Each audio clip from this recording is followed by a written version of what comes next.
فرح العمدة. فرح العمدة ده اسم يا باشا، فرح العمدة غريب العمدة.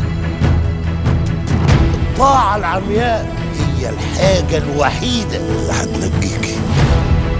وانا جاهزة ان انا اسمع وانفذ. الناس دي قدروا يضحكوا عليكي ويقنعوك انك كده صح. روحها وحياتها بقت في ايدينا خلاص. يعني ايه؟ يعني هم عايزين يموتونا؟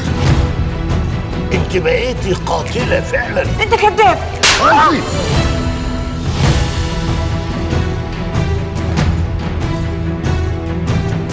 البنت دي ما تغيبش من تحت عينيك ابدا. انا كم مرة قلت لك ان انا بكره اسمع كلمة قتل.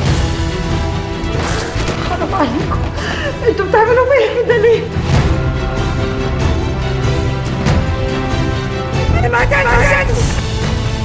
النجمة غادة عادل في فرح العمدة في رمضان على تلفزيون الحياة، بيت الدراما الرمضانية.